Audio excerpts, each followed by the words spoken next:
woman who lives at this encampment arrested more than a dozen times. Why critics say arresting homeless people at encampments doesn't solve our crisis. Loved ones searching for answers after a 59-year-old man brutally beaten dies. After a failed attempt, the city plans to redeploy smart water meters again. We're working for you. The Padres head to Mexico City for a 2-game series this weekend. What else are they doing while there? I'll have a preview coming up. And in the 1960s, we'll tell you how San Diego woke up with Mr. San Diego, Bob Mills. CBS 8 News live at 6 starts now. Homeless camp crackdown. The San Diego City Council will soon vote on a ban on all homeless camps, but critics say it criminalizes homelessness. Good evening. Thanks for joining us. I'm Marcella Lee. I'm Carlo Chiquetto. Tents are lined up on sidewalks and in city parks. School kids have to walk around them in some parts of town. CBS 8's Anna Laurel shows us just a piece of this complicated issue from a Midway encampment where a woman says she has been arrested more than a dozen times. Under the city's proposed ordinance that outlaws encampments, people who live at camps like the one behind me have to choose between accepting shelter or getting ticketed, even arrested. But critics say arresting homeless people doesn't solve the homeless crisis. I've been a victim of crime. I've been hit here. I've been ran over. I've been through a lot of stuff. Della Infante is hard to understand, but she wants you to know her speech is because of a heart condition, anxiety, and prescription medication. The 59-year-old has lived on the streets since she lost her job 4 years ago. I didn't think I would be out here that long. I thought maybe I'd just be here maybe a few months. Della has been arrested 13 times in the last year for encroachment, illegal lodging, resisting arrest, and drug possession. I haven't done drugs in over 30 years. I'm not doing nothing wrong. Police and city are coming at this with a hammer. They're not using the right approach. Colleen Cusack is Della's attorney. She says the city's current enforcement is cruel and inhumane. She says homeless people can't make it to court and they cannot pay a fine. She's still homeless. She still doesn't have a non-public option, so she's still going to be somewhere in the city, and she can be arrested again and again and again. Cusack and Della believe a proposed city ordinance to outlaw encampments will criminalize homelessness and lead to more arrests. The best way for somebody to avoid being arrested is to accept shelter, to accept the services that the taxpayers of San Diego are spending tens, if not hundreds of $millions to provide. City Council member Stephen Whitburn proposed the ban. It is really important that a city like San Diego have rules that protect public health and protect public safety. Whitburn represents downtown, Balboa Park, and surrounding neighborhoods. If there are people who, despite having opportunities to go into shelter or safe sleeping or housing, decide that they want to stay on the sidewalk despite the offer of services, then it is perfectly reasonable for us to say you can't do that. This is just a part of this very complicated issue with a lot of human layers to figure out. In the Midway District, this is Anna Laurel for CBS 8. Thank you, Anna. A man shot by CHP officers earlier this week made a virtual court appearance from his hospital bed today.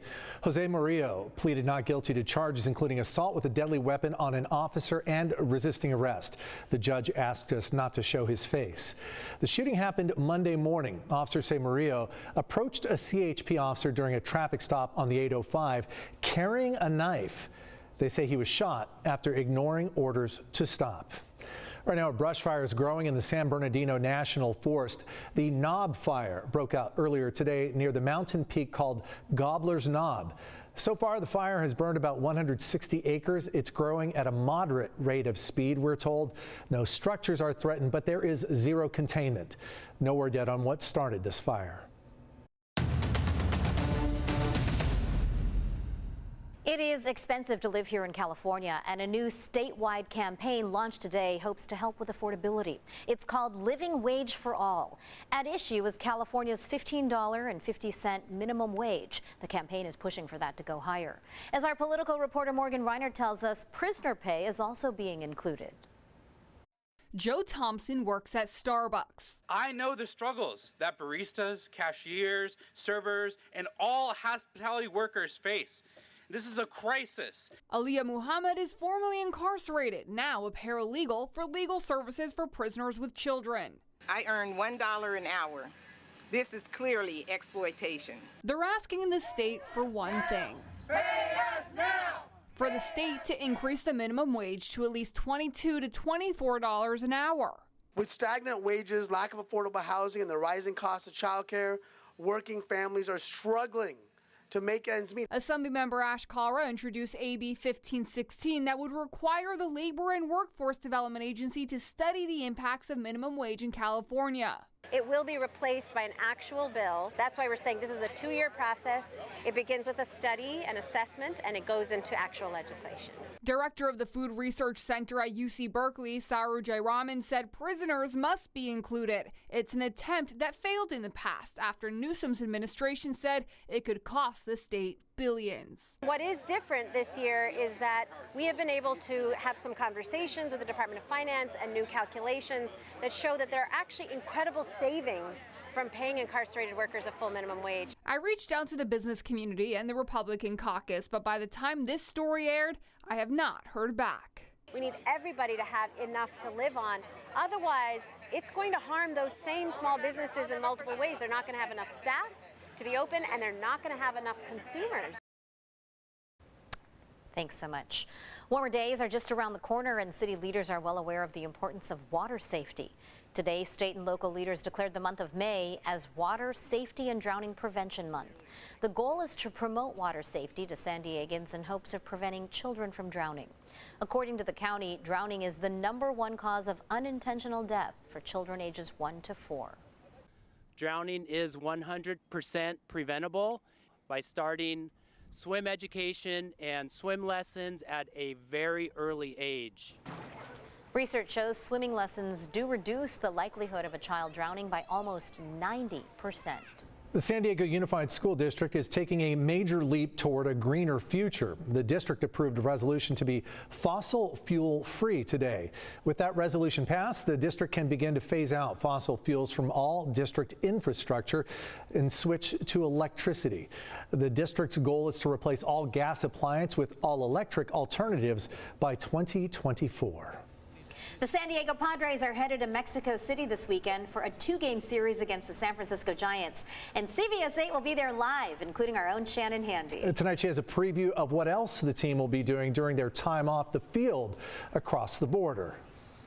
These will be the first Major League in-season games ever played in Mexico City. But before players take the field, some of them will host a baseball clinic for kids at the YMCA there. Our kids, they are very excited to participate. Abraham Martinez is the coordinator of international relationships for the YMCA in Mexico City. The project he's currently working on, a baseball clinic hosted by the Padres ahead of their 2-game series against the Giants.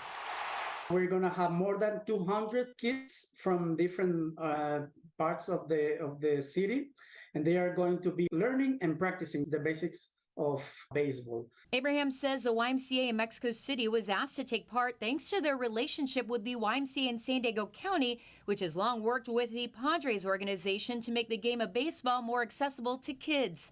Todd Tibbetts is the president and CEO of YMCA San Diego County. We were talking with leadership from the Padres, and they were mentioning they would like to do a civic outreach event, and we knew just how the different paths just aligned at the right time, where we had the relationship with the Padres and we're building the stronger relationship with the Y in Mexico. So it was just a natural convergence of partners coming together. Todd says for them and the Padres, this upcoming clinic is about more than just baseball. It says a lot about the Padres organization that, yes, they're going there to play 2 games and to win 2 games, but they're also there to build community and build relationships. Baseball isn't the #1 sport in Mexico, but its popularity is growing, which is a big part of why the Padres are playing there.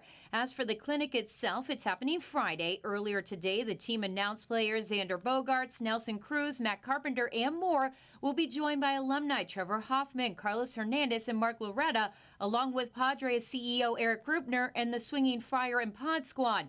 A once-in-a-lifetime opportunity for many of the kids taking part. Kids see these individuals as larger than life, and to see them as actually just human beings that are getting on their level sends messages and builds bridges for these kids. They can see opportunity for their life. This is going to be something new for them. It's very exciting to see young people learning and playing this sport. See you in Mexico. For CBS 8, I'm Shannon Handy. It's going to be a busy trip for them. It sure is. Really neat, though, to see them travel down there and play some games. A whole new fan base for the Padres, or a growing one anyway. Still ahead tonight, our Verify team debunks a longtime internet conspiracy theory. Plus, how winter storms may have set off another gold rush in Northern California. We had lots of inland sunshine for today. Very stubborn clouds right along the coast, and we are talking about a whole lot more sunshine to warm up into the weekend. Details ahead. And it ended badly the last time out. Many of you had sky-high water bills. Up next, the steps the city of San Diego is taking for a better relaunch of its smart water meter program.